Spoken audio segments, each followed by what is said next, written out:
It's time to sit back, relax, and listen to Conversations with Joan. Conversations with Joan will inspire, motivate, and empower you. Live your best life now. Listen, learn, think, and decide. And now, here's your host, Joan Herrmann.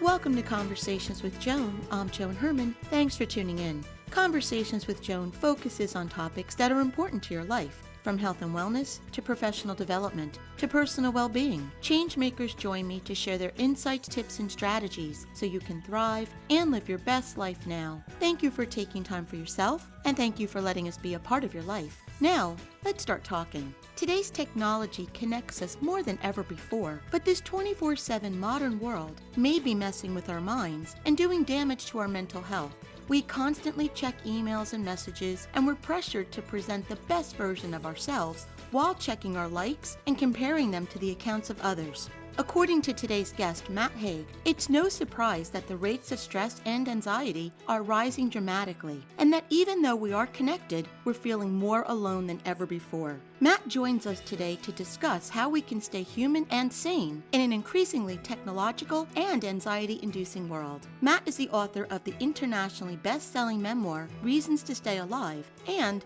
Notes on a Nervous Planet, along with 6 novels and several award-winning children's books. Welcome, Matt. Thank you so much for joining us. Thank you so much for having me. It's an honor to be here. So, Matt, this is something that's really close to my heart because I agree, you're right. We are more connected than ever before, and yet many of us feel more alone than ever before. And in recent years, I went through a lot of change and a lot of loss. And when I would scroll through Facebook or other social media sites, I would feel horrible because I would be watching everyone posting what I wanted. And it took me a while to realize that it really is a game, that people are showing their A game in social media. What do you believe is happening, and why do you believe that depression and loneliness is on the rise? Yeah, it's very interesting what you say, because I've often felt the same, when you're having a bad day. And weirdly, it's the bad days you often spend more time on social media. Right. And you end up seeing stuff, and it's very easy to imagine everyone's having this perfect time, and they're all living their best lives, and, you're stuck there and in the wrong timeline. And really, the thing to remember with that, I suppose, is that very often it's when you're feeling not that great that it's tempting to actually put something up on social media that actually says, oh, I am having this great time. We're all sort of projecting a better version of our lives on social media. And of course, we're never getting the actual truth. Whatever you're interacting with on social media, you're interacting with a version of the person rather than the person themselves. And it's quite easy to forget that. But the other thing is, yes, you're right. I mean, rates of loneliness, study after study, almost wherever you are in the developed world now, is saying that loneliness is on the rise. Yet, at the same time, we are, at least in inverted commas, the most connected generation of humans there's ever been. We're at the time in human history where there's more connections than ever. But it's about meaningful connections. The connections we're having via our screens aren't necessarily the ones that our minds need to feel fulfilled and satisfied or to understand as a proper connection. Well, what's interesting, there's something called Dunbar's number. There's a very clever guy called Roger Dunbar, and he came up with the number 150 as being how many people we can have meaningful relationships with in a lifetime. And he believes, because he's an evolutionary psychologist, he believes that's why if you go back like 1,000 years in Europe and you look at the size of villages, they were all of about 150 people, give or take. And that seems to be the perfect size of a human community. Now, a lot of people on Facebook, on Instagram, on Twitter, they have a lot of more than 150 people that they see in their digital village. You could even on Instagram, before you're even out of bed in the morning, encounter 150 new faces by scrolling through. So it's not an absence of people, it's about the nature of the connection itself. How many of these relationships are meaningful? How much are actually making us feel better? And how many of them, because we don't know the person, their image of the very best version of our life is just making us feel a little bit inadequate about our own life in a lot of cases. But I feel like being aware of that and taking it all with a pinch of salt is at least the first step into taking it less seriously.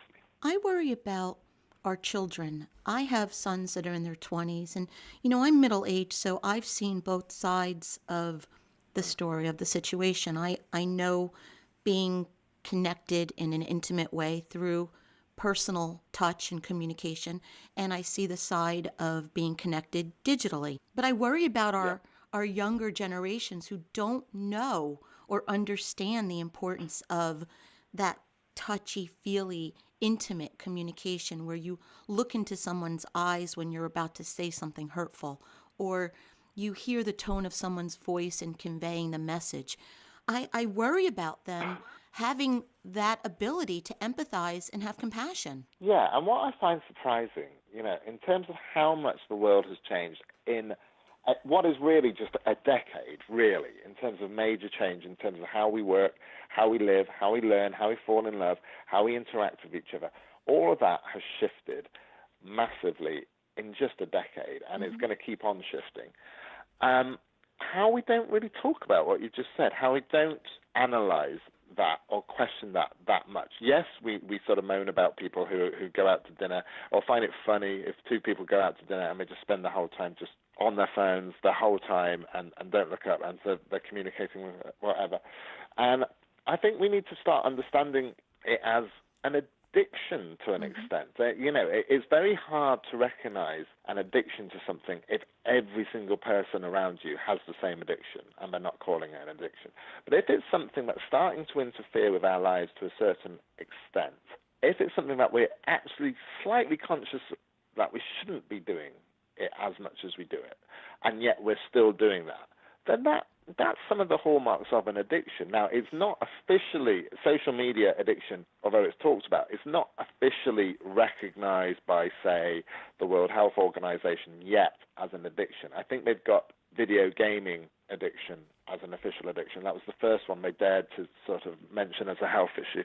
But I think eventually, as our understanding of mental health improves and it becomes more of, a health issue in general, I think people will start to realize it's an addiction, and there will be more public pressure to set in safeguards and give warnings, and, almost like, what the tobacco companies were forced to do, or the fast food companies have been forced to do.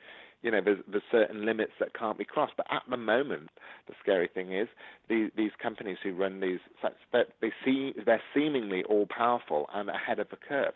But what's quite interesting about, say, these guys in Silicon Valley who are running this, often the voices, the skeptical voices about technology are actually coming from Silicon Valley. They're coming from the people at wherever, eBay, Facebook, former Facebook workers and stuff.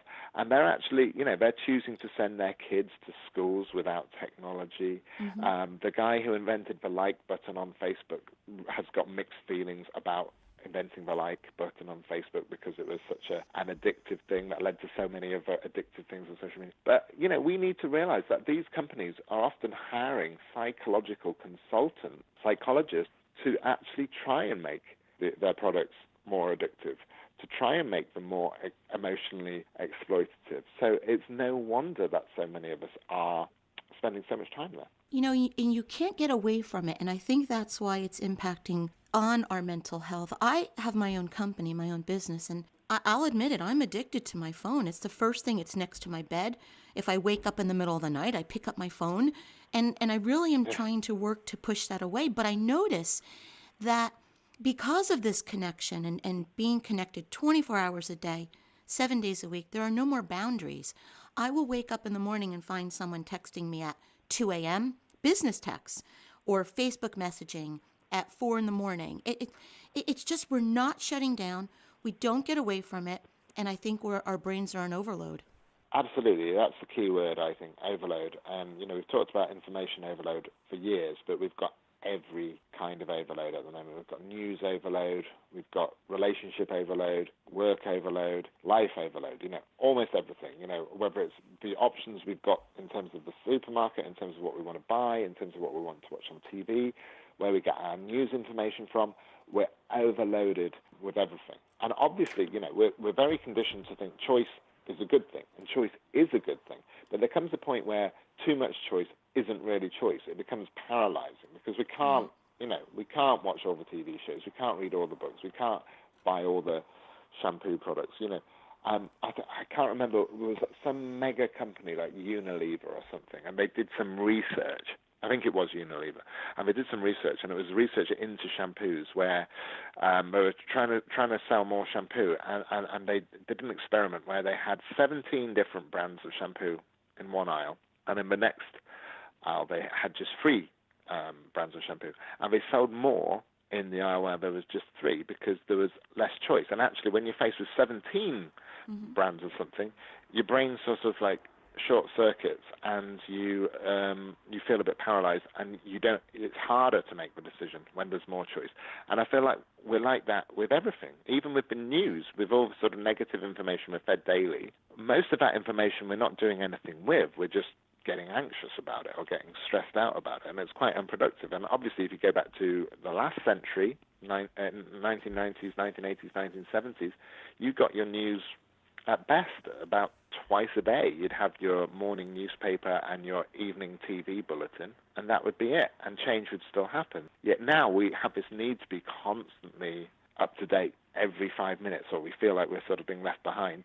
And yet, it's not change, we're not actually doing the right kind of change any quicker necessarily, and we're ending up a bit paralyzed by it. So often I think the solution, rather than to add extra things, people often think that a solution is adding something new into your life or doing something, and it can be. But very often also the solution is stripping something back, taking something away. We have too much of everything. We're spending too much time on our phones. So it's about having a bit less time on the phones. In my case, one of the things that helped me was simply not having my smartphone next to my bed. So I charge it in the kitchen downstairs, so at least I have to get up on with the day and be a bit more in tune with my circadian rhythms of day and night. And that requires us being mindful of our behavior. And once you recognize the things that you've been talking about, how it may be an addiction and how it may be impacting our mental health, we then need to be mindful of that and make some changes on our own. Yes, absolutely. It is. It's mindfulness, it's awareness, it's just knowing. The first step of most recovery has to begin with awareness and self-awareness. And I think we're encouraged not to be aware. And it's always remarkable to me how little we are talking and thinking about this onward march of technological progress that's happening at a faster and faster rate, when we ourselves aren't fundamentally changing. We're the same hardware we've always been. Our brains aren't evolving in line with Apple or whatever other technological company. So we're at this point where our technology is evolving at a far faster rate than we are, and we're this very wonderful but very old-fashioned hardware trying to process the modern software of 21st century life. So it's no wonder, no surprise that many of us are often finding it too much. I mean, we're crashing like computers, and we sort of need to switch ourselves off and on again now and again. Matt, you've been open about your battle with depression. Do you believe that anything's changing in the way that we handle people that are dealing with mental health issues? Well, I certainly feel we're talking about it a lot more. And talk is good, and I'm not just saying that lightly. Talk is genuinely good with mental health, because one thing talk does and can do is it can lessen stigma, it can normalize something, it can make you feel less alone. And let's face it, talk therapy is a massive route to recovery for many, many millions of people. So let's not underestimate the power of talk. 20 years ago, when I had my first full-blown breakdown and I descended into depression and very severe anxiety and panic, I didn't know anything about it. There was no place I could go to find other people going through what I was going through. not that I knew of, not that I would have been able to find easily. The famous people I knew of who'd had depression, you only really heard of the people who ended up taking their own lives. So you had very depressing case studies. And now we're in a very different situation, of course. We hear all the time of people going through stuff and of living with it and surviving it and recovering, and all of that is good. I think we can overestimate though how much, in terms of how much progress we've made. I don't think the rate of progress has caught up with the particular stresses of where we are now in the 21st century. So I do feel some ground has been made on stigma, but even in terms of stigma, I feel sometimes people can actually stigmatize without realizing they're stigmatizing. And I see this often in the media. For instance, when a celebrity talks about maybe having had an eating disorder or having suicidal thoughts or nearly taking their own life or whatever, it's often presented as a confession. It's someone admitting to something, and it's shrouded with this kind of shameful thing, which we would not do with physical health. We talk in a very different language nowadays about cancer and other serious physical health conditions. Yet the language in which we talk about suicide and all of that, I mean, even the idea of committing suicide, that goes back to the idea where it was seen as a crime, and the idea of admitting a mental health problem. The connotation is that it's something that's quite taboo. And even when people are giving you a compliment, for instance, I get it a lot, and I don't complain about it, and it's a very nice thing when people tell you that you're brave for talking about it. Mm-hmm. In one sense, it is brave because we are still at that place where there's a bit of stigma. But if you're continually told something is brave, you start to imagine that there's a reason to fear it. If you were told, if there was a forest at the edge of your garden and you were suggesting going into that forest, and everyone kept saying, "Oh, you're so brave for going into that forest," you would eventually be put off from going into the forest because you'd think, what's wrong with the forest? What's in the forest? And so I think personally we should almost get to a point where it's not brave, it's just a thing. It's like asthma. Yes, it can be horrible, it can be the worst experience of your life, but we don't talk about bravery if someone's talking about their arthritis or if they're talking about asthma or talking about any physical health condition. And it would be wonderful if we could join the dots and see health, physical and mental, as part of the same whole, and to have no more stigma attached. I know we're not there yet, so I know we still need to be brave to talk about it, but that's the utopia I'd like to get towards. Matt, as someone who's been there, who's experienced it, what would you say to someone who's going through a difficult time? What should that person be looking for that it might be a good idea to get some help, or what advice do you offer to help that person get through it? Well, if they're in the place that I was in, if they were in the place where they really feel there's no way out, it's incredibly hard to tell that person about the future that they don't believe in. And, I've spent my 2 books now trying to write really to that person I was when I was 24 years old. And the closest thing I can get to something that would have helped me is to say, you need to stay alive and hopeful for other people. Now, I don't mean they need to stay alive for their loved ones, although, that's a factor sometimes. I mean the other people that they're going to become. You do not stay, I was very young. I was 24 years old. You do not stay the same person you were at 24, when you're 34, when you're 44. Even if you have issues of depression and anxiety forever, your response to those issues, your way of managing those issues, your way of dealing with and talking about those issues is going to evolve and change. I was in a place where I believed there was going to be nothing good in my life. I was very young, and this had happened to me, and I had no idea how it had happened to me, and I was in this mess, and I thought, that's it. I didn't know how I got here, so I have no idea how to get out. I'm going to be stuck at the bottom of this valley for a long, long time, and that's it. And that fear made me suicidal, because I just thought, well, I just can't. I can't live with this much pain for that length of time. Right. And what I didn't realize was that things change. You kind of need to go through life a bit to really understand the rhythms of life. You do not stay precisely the same person. You are at different points of your life. You have a different perspective on things. And actually, I've known more happiness, more moments of joy, and more gratitude this side of the illness than I ever did as a younger person before I became ill, because I'm more thankful for normal life now. I don't need everything to be an intense experience to be happy. I can just be sort of grateful just for being. I don't need constant stimulation or the most intense experiences. And I'm also grateful for, those moments where you do have health and where you do feel good and, the sun is out and you're feeling fine and dandy. And I'm thankful in a way I never used to be before it, but I could have never seen that at that time.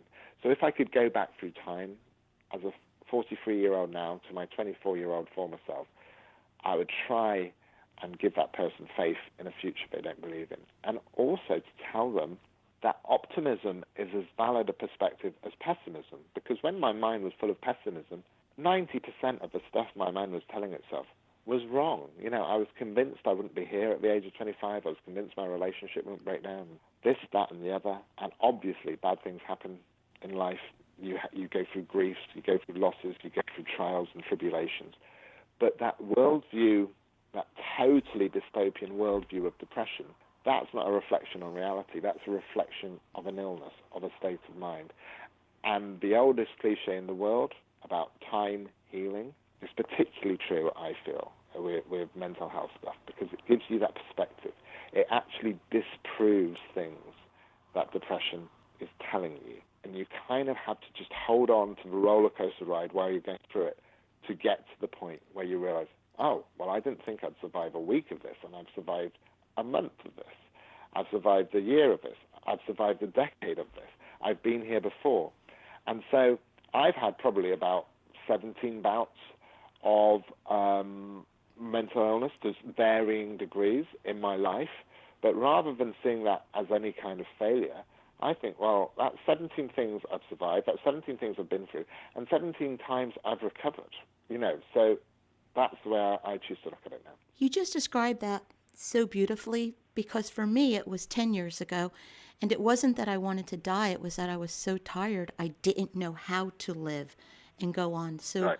The way you just described it, it is 1,000% true, and you said it beautifully. And the book is Notes on a Nervous Planet. If you'd like to get more information about Matt and his work, you can visit matthaig.com. That's Haig, matthaig.com.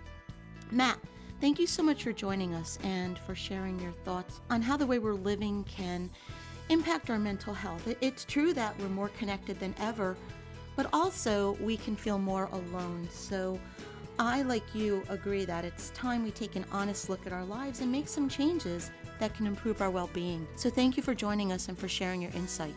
Thank you so much. That was great. Thank you. This is Conversations with Joan. Stay with us. We'll be right back.